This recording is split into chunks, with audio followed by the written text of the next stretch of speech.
আবু জাহেল, আবু সুফিয়ান, উতবা, সাইবা আল্লাহর নবীর ঘরের চার কোনায় দাঁড়িয়ে নবীজির তেলাওয়াত করা কোরআনে কারীম শুনতেছে। ওদের মনে মনে চিন্তা জাগলো, আর একটু শুনে তারপরে বাড়ি যাব, আর একটু শুনে নেই তারপরে বাড়ি যাব। এভাবে করে চিন্তা করতে করতে নবীজির মুখে আল্লাহ রাব্বুল আলামিনের কালাম শুনে শুনে চারটা কাফেরের জন্য ফজরের রক্ত হয়ে গেছে। বাড়ি যাওয়া তো দূরের কথা, দাঁড়ানো থেকেও কেউ বসার সময় পায় নাই। কোরআনে কারীমের আকর্ষণ, এ মোহাব্বত মানুষকে এভাবে টেনে আনে। দেখুন দেখুন, শুধুমাত্র লিফলেট ছড়ানো হয়েছে আর পত্রিকায় একটু এসেছে তাফসীরুল কোরআন মাহফিল হবে। 3 দিনের মাহফিলের প্রথম দিনই মাঠের কাম সারা হয়ে গেছে। এরপরে কাল এবং পরশু কি হাসর হবে আল্লাহ রাব্বুল আলামিন ভালো জানেন। আমার ভাইরা, এ আকর্ষণ আমি বলে থাকি আল্লাহর কসম, এ আকর্ষণ সাইদির নয়, এ আকর্ষণ আল্লাহ রাব্বুল আলামিনের কোরআন মাজিদের। এর থেকে যারাই এই কোরআন থেকে মানুষকে বিচ্ছিন্ন করতে চাইবে, ওরাই জনগণ থেকে চিরতরে বিচ্ছিন্ন হয়ে যাবে। বন্ধুগণ, আবু জহেল, আবু সুফিয়ান, উতবা, সাইবা 4 জন রওনা করেছে সকালবেলায়। আবু জহেল জিজ্ঞেস করছে, আবু সুফিয়ান রে কখন আসছো? কয় অত রাত্রে। উতবা, সাইবা তারাও বলল অমুক রাত্রে। কেউ কোনো কথা বলে না। আবু সুফিয়ান বলছে, ভাই আবু জহেল, যদি তুমি রাগ না করো একটা কথা কই। হ্যাঁ বলতে পারো। দেখুন, এই যে সারা রাত ধরে মুহাম্মদ সাল্লাল্লাহু আলাইহি ওয়াসাল্লামের মুখে আল্লাহর কালাম শুনলাম, আমার মনের বিশ্বাস, লাত মানাতের কসম করে বলতে পারি, এই কথা মানুষের বানানো হতে পারে না। এটা কোন ঐশ্বরিক বাণী হবে, এটা মানুষের। আবু জহেল বলছে, দেখো ওই কথা তো আমারও, কিন্তু মুশকিল হলো এই, আমরা হলাম লিডার। আমরাই যদি এতে আকৃষ্ট হয়ে পড়ি, তাহলে তো আবু বকর, ওমরের মতো আমরাও পাগলামি করে বসবো, আমরা ওই দলে চলে যাব, আমরাও মুসলমান হয়ে যাব। সুতরাং আমি বুঝতে পেরেছি তোমাদের কোরআন শোনার পাগলামিতে ধরেছে। তোমরা আমার হাতে হাত দাও, তওবা পড়ো। এই জায়গায় কোরআন শুনতে আর কোনো দিন আসবে না। কি করবে? ইচ্ছের বাইরে নেতাকে খুশি রাখতে হয়, তাই বাধ্য হয়ে সবাই তওবা করল। তওবা করে বাড়ি চলে গেছে। সন্ধ্যা যখন পার হয়ে গেল, আবু সুফিয়ান ভাবল, আবু জেহেল নিজেই যখন তওবা পড়িয়েছে, সে তো আর আসবে না। আর উতবা, সাইবা, আবু জাহেলের ভয়তে যাবে না। আমি আজকে একা একা মুহাম্মদ সাল্লাল্লাহু আলাইহি ওয়াসাল্লামের ঘরের কোনায় গিয়ে প্রাণ ভরে কালামুল্লাহ শুনবো। উতবাও তাই ভেবেছে, সাইবাও তাই ভেবেছে। এদিকে আবু জেহেল মনে মনে ভাবলো, ওরা 3 জনে আমার হাতে তওবা পড়েছে, আমার নেতৃত্বের প্রভাব, আমার ভয়তে ওরা কেউ আসবে না। আজকে একা আমি মজা করে সারা রাত শুনবো মুহাম্মদ সাল্লাল্লাহু আলাইহি ওয়াসাল্লামের মুখে আল্লাহর কালাম। গত রাত্রের মতো আজও সব হাজির হয়ে গেছে ঘরের কোনায়। আসবেই, এটাই তো স্বাভাবিক, আসাটাই স্বাভাবিক। গত বছর কোরআনে কারীমের তাফসীরের মাহফিলে বাধা দিল। একটা পত্রিকায় দেখলাম হরতালও সফল, তাফসীরও সফল। তো আমি দেখলাম যে হেডিংটা তো খুব ভালোই, খবরটা পড়লাম, দেখলাম একটা প্রতিবেদন লিখেছেন যিনি, তিনি লিখলেন যে কোরআন বিরোধীরা তারা হরতালের ডাক দিল। এখন আজকাল পাগলে ডাক দিলেও হরতাল হয়ে যায়, কে তার দামি গাড়িটা রাস্তায় বের করে ভাঙবে। হরতালের ডাক দিয়েছে তো হরতাল হলো, কল কারখানা বন্ধ হয়ে গেল, দোকানপাট বন্ধ হলো। এখন কল কারখানার শ্রমিক আর দোকানপাটের শ্রমিক আর মালিক, সারাদিনে কোনো কাম নাই, সব তাফসীরের মাহফিলে হাজির। কথা বুঝলেন?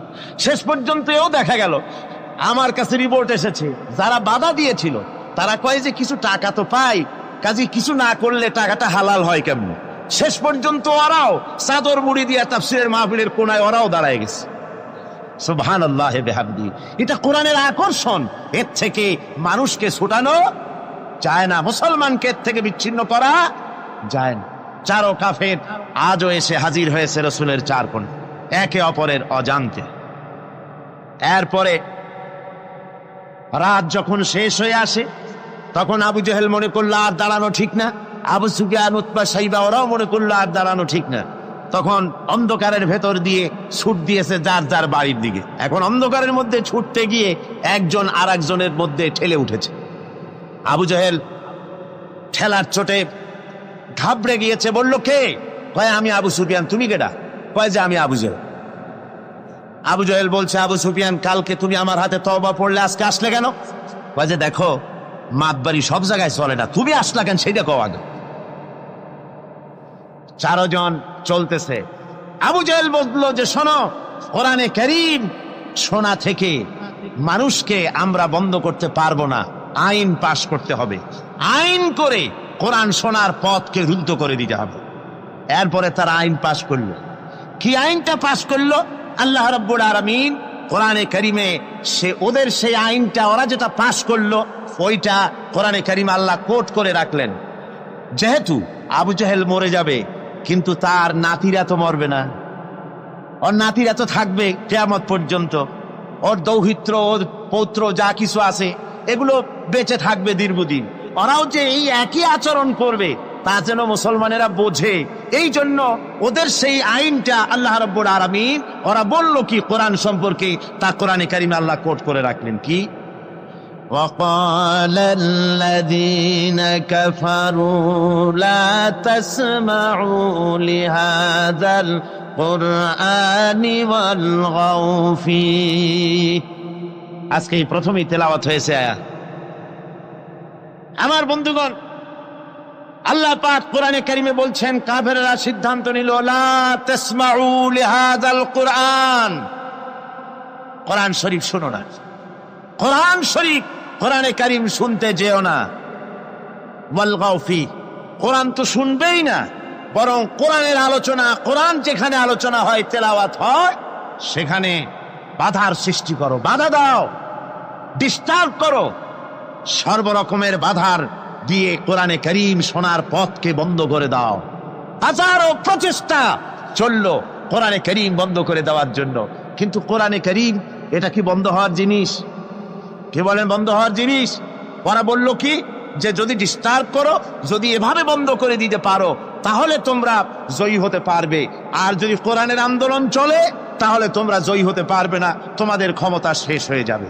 আমার ভাইরা, রাসূল পাক সাল্লাল্লাহু আলাইহি ওয়াসাল্লাম হজের মৌসুম এলো, কাবা শরীফের কোনায় বসে তেলাওয়াত করতেছেন। আবু জেহেল করেছে কি, ঘরে বাইরের থেকে যত হাজিরা এসেছে হজ করতে, ওদের তাঁবুতে গিয়ে গিয়ে বলছে, শোনো, আমাদের দেশে একটা পাগল, নাম তার মুহাম্মদ, নাউযুবিল্লাহি মিন যালিক, বলছে নাম তার মুহাম্মদ সাল্লাল্লাহু আলাইহি ওয়াসাল্লাম, তাকে জেনে ধরেছে, খবরদার তার কথা শুনতে যাও না, সে একটা পাগল মানুষ, তার কাছেও যায় না, কি বলে তাও শোনো।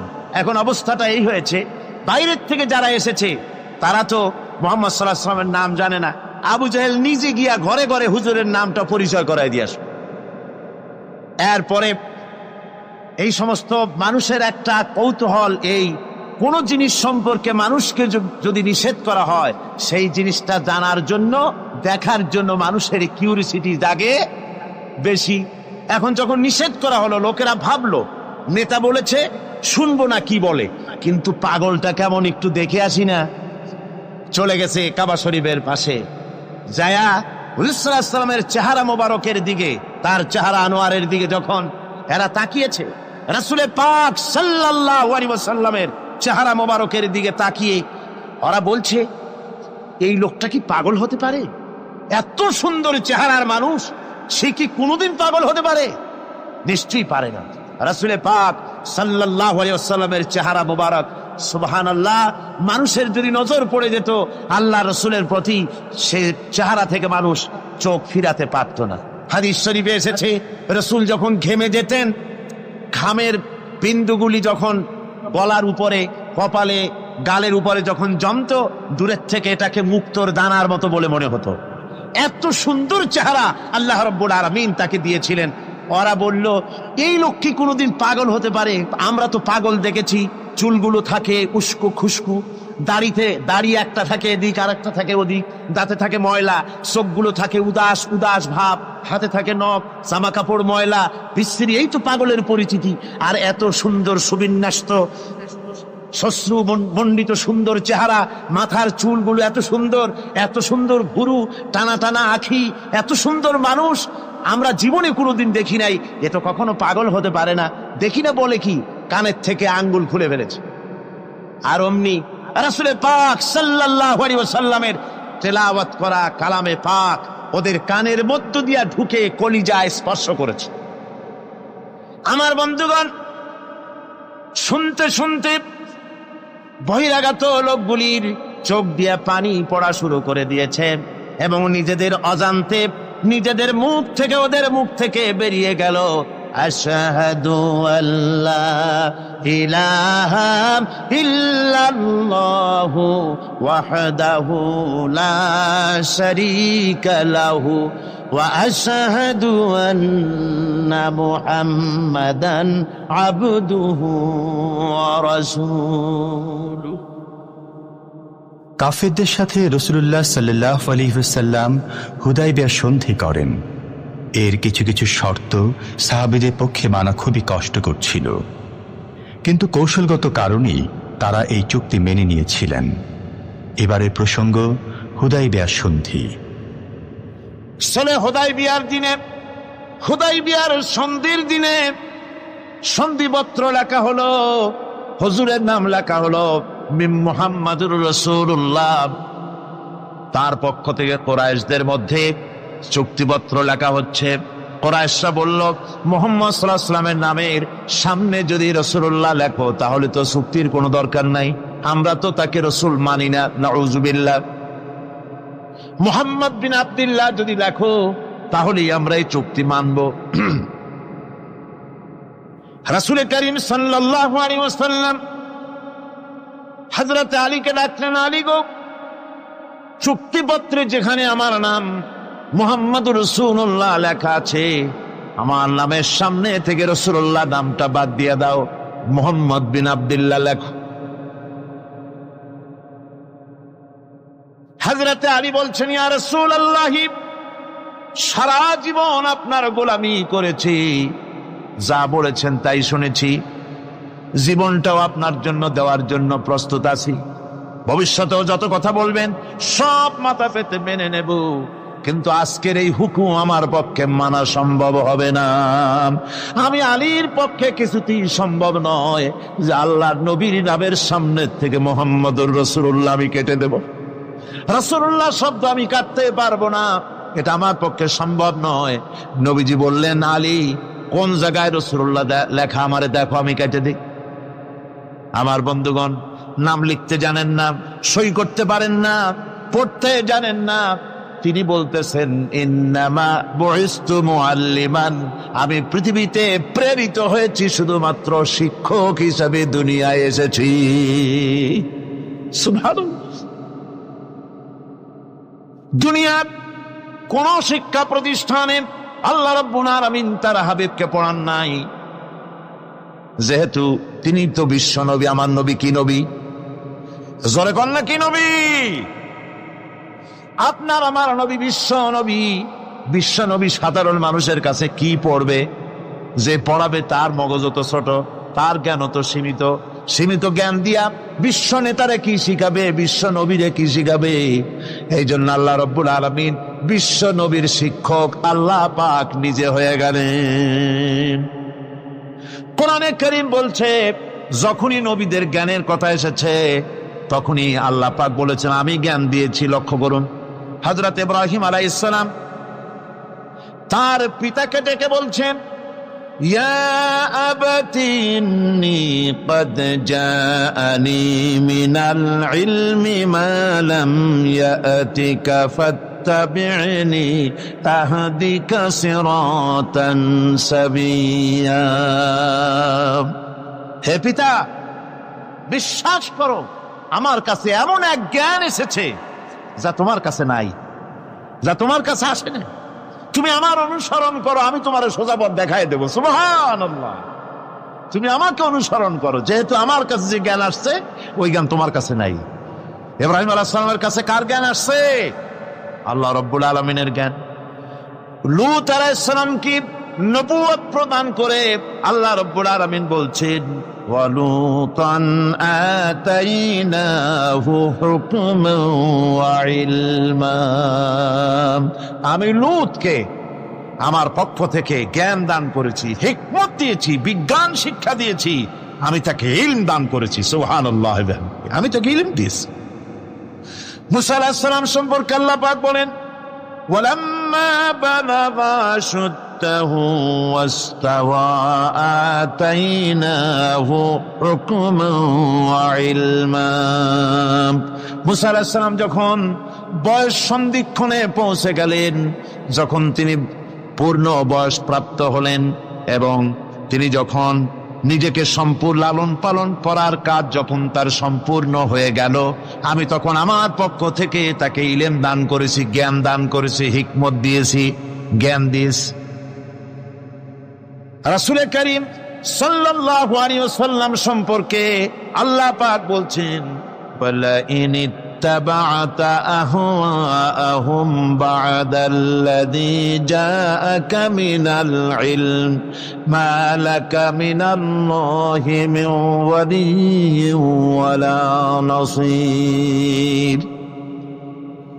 তুমি যদি জ্ঞান লাভের পরও তাদের প্রবৃত্তির অনুসরণ করো, তাহলে আল্লাহর কাছ থেকে তোমাকে রক্ষাকারী কেউ থাকবে না, কোনো সাহায্যকারী তুমি পাবে না। আমি যে জ্ঞান তোমাকে দিয়েছি এটারই অনুসরণ করো, এর মধ্যেই মুক্তি, বিশ্ববাসীর মুক্তি এই জ্ঞানের অনুসরণের ভেতরে। প্রত্যেক জাতির জন্য আল্লাহ রাব্বুল আলামিন নিজের পক্ষ থেকে রাসূল পাঠিয়েছেন। আল্লাহ পাক বলেছেন, ওয়ালিকুল্লি উম্মাতির রাসূল, প্রত্যেক জাতির জন্য আমি রাসূল প্রেরণ করেছি। এমন কোন জাতি নাই যার কাছে নবী রাসূল পাঠানো হয় নাই। ওয়া ইম মিন উম্মাতিন ইল্লা খালা ফিহা নাযীর, সমস্ত নবীদের কাছে, সমস্ত উম্মতের কাছে, জাতির কাছে আমার পক্ষ থেকে আমি নবী পাঠাইছি। কোন সুবহানাল্লাহ। কেউ যেন বলতে পারে না যে আমরা আল্লাহর পক্ষ থেকে কোনো দাওয়াত পাই নাই, আল্লাহর পক্ষ থেকে সত্যকে চেনার কোনো রাস্তা পাই নাই।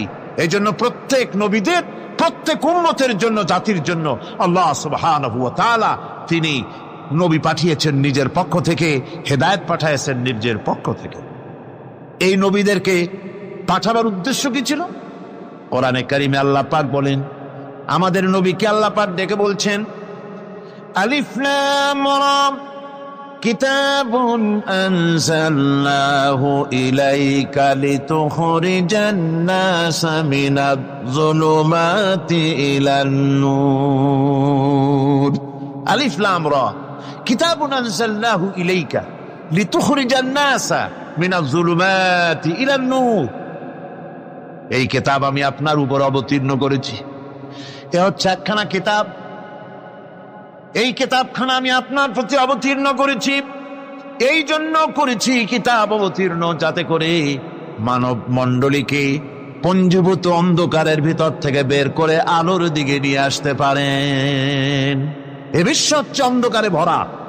পৃথিবীতে মানব রচিত যত মতবাদ আছে সব হচ্ছে অন্ধকার। সবগুলি কি? অন্ধকার। এই অন্ধকারের ভিতর থেকে আলোর দিকে নিয়ে আসবেন। আলো হচ্ছে কি? ইসলাম। আলো হচ্ছে কোরআন। কোরআনের দিকে নিয়ে আসবে, ইসলামের দিকে নিয়ে আসবে। সেই জন্য আমি আপনার প্রতি এই কোরআন অবতীর্ণ করেছি। আমার ভাইয়েরা, সকল আসমানি কিতাবের উপরে আমাদের ঈমান আনা লাগবে। শুধুমাত্র কোরআন শরীফের উপরে নয়, সকল কিতাবের উপর ঈমান আনতে হবে। কোরআনকে যেমন মানি, মুহাম্মদ সাল্লাল্লাহু আলাইহি ওয়াসাল্লামকে যেমন মানি, সব নবীদের উপরে ওই রকম ঈমান আনতে হবে। কোরআন যেমন মানি ওই রকম করে সমস্ত কিতাবের উপরে ঈমান আনতে হবে। এটার শর্তই দেওয়া হয়েছে, মুমিন হচ্ছে তারা, ওয়াল্লাযীনা ইউমিনুনা বিমা উনজিলা ইলাইকা ওয়া মা উনজিলা মিন ক্বাবলিক। মুমিন হচ্ছে সেই সব লোক, মুত্তাকি হচ্ছে তারা যারা তোমার উপরে নাজিলকৃত কিতাবের উপর ঈমান এনেছে এবং এর আগে যত কিতাব আসছে সমস্ত কিতাবের উপর ঈমান এনেছে। তারাই হচ্ছে মুত্তাকি, তারাই হচ্ছে মুমিন। আল্লাহ পাক বলেন, নাজ্জালা আলাইকাল কিতাবা বিল হক مصدقا لما بين يديه আল্লাহ তোমার প্রতি সত্য সহকারে যে কিতাব নাজিল করেছেন আর এর পূর্বে আগত সকল কিতাবের উপরে এর সত্যতা প্রমাণ করে। এ কোরআন হচ্ছে আগের যত কিতাব নাজিল হয়েছে সমস্ত কিতাবের সত্যতা প্রমাণকারী কিতাব। এই জন্য মুমিনদেরকে বলতে বলা হয়েছে কুল আমান্না বিল্লাহি ওয়া মা উনজিলা আলাইনা ওয়া মা উনজিলা আলা ইব্রাহিম ওয়া ইসমাঈলা ওয়া ইসহাক ওয়া ইয়াকুব ওয়াল আসবাত। বলো আমরা ঈমান এনেছি আল্লাহর প্রতি, আমাদের প্রতি অবতীর্ণ কিতাবের প্রতি, আর ইব্রাহিম, ইসমাইল, ইসহাক, ইয়াকুব এবং তার আওলাদদের প্রতি যে কিতাব অবতীর্ণ হয়েছে সমস্ত কিতাবের উপর আমরা ঈমান এনেছি। وما أوتي موسى وعيسى والنبيون من ربهم لا نفرق بين أحد منهم ونحن له مسلمون। আর মুসা, ঈসা, অন্যান্য নবীদের উপরে যত কিতাব অবতীর্ণ হয়েছে সমস্ত কিতাবের উপরে আমরা ঈমান আনতেছি, আর আমরা হচ্ছি আল্লাহ পাকের আজ্ঞাবহ, আমরা হচ্ছি আল্লাহ পাকের বান্দার মধ্যে আমরা শামিল। আল্লাহ পাক বলছেন এই পৃথিবীতে আমি যত নবী পাঠাইছি সমস্ত নবীদের সাথে তিনটা জিনিস দিয়েছি। কয়টা জিনিস? তিনটি জিনিস দিয়েছি সমস্ত নবীদেরকে। لقد أرسلنا رسلنا بالبينات وأنزلنا معهم الكتاب والميزان ليقوم الناس بالقسط। নিঃসন্দেহে আমি নবীদেরকে স্পষ্ট নিদর্শনাদি সহ এই পৃথিবীতে পাঠিয়েছি এবং সেই সঙ্গে তাদেরকে কিতাব দিয়েছি আর তাদেরকে মিজান দান করেছি, বাইয়িনাত দান করেছি। তিনটা জিনিস দিয়েছি, এক দিলাম বাইয়িনাত, আর এক দিলাম কিতাব, আর এক দিলাম মিজান। কয়টা হলো? তিনটা। বাইয়িনাত কি? বাইয়িনাত হলো, বাইয়িনাত বলা হয় এমন জিনিসগুলি কি যা একজন নবীর আচার আচরণ দেখে বুঝতে পারা যায় নিঃসন্দেহে ইনি আল্লাহর নবী। সুবহানাল্লাহ। এটাই হচ্ছে বাইয়িনাত। তার চরিত্র, তার আচার আচরণ এগুলি প্রমাণ করে তিনি নবী। আমার বন্ধুগণ, হযরতে খাদিজা রাদিয়াল্লাহু তাআলা আনহা যখন ইসলামের দাওয়াত পেয়েছিলেন, আল্লাহর নবীর পক্ষ থেকে যখন দাওয়াত পেলেন, নবুয়তের তাওহীদের যখন দাওয়াত পেয়েছিলেন, একজন স্ত্রী হিসেবে তার স্বামীর প্রতি এত শ্রদ্ধা, স্বামীর প্রতি এত ভক্তি শ্রদ্ধা, অনাবিল ভক্তি শ্রদ্ধা, যার কারণে হযরতে খাদিজা একটা মুহূর্তের জন্য, এক সেকেন্ডের জন্য দেরি করেন নাই, কোনো প্রশ্ন তোলেন নাই যে আপনি নবী হইলেন কেমনে, অথবা আপনার মধ্যে তো এই জিনিস দেখছি, আপনি নবী হইলেন কেমনে, এমন কোনো কথা বলেন নাই। যখনই নবুয়তের তাওহীদের দাওয়াত পেলেন, মা খাদিজাতুল কুবরা সঙ্গে সঙ্গে তিনি পড়ে নিলেন লা ইলাহা ইল্লাল্লাহু মুহাম্মাদুর রাসূলুল্লাহ। আল্লাহুম্মা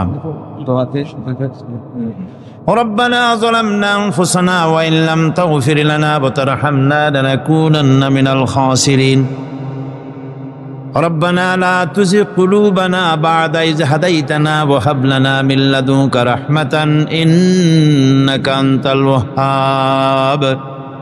হে আল্লাহ তাআলা, হাজার হাজার মুসলমান নরনারী দীর্ঘক্ষণ ধরে তোমার কোরআনে কারিমের আলোচনা শুনেছি, দরুদ ও সালাম পড়েছি, জিকির আজগার করেছি। মেহেরবানি করে সওয়াবটুকুন জনাবে মুহাম্মদুর রাসূলুল্লাহ সাল্লাল্লাহু আলাইহি ওয়াসাল্লামের রূহ মুবারকে পৌঁছে দাও।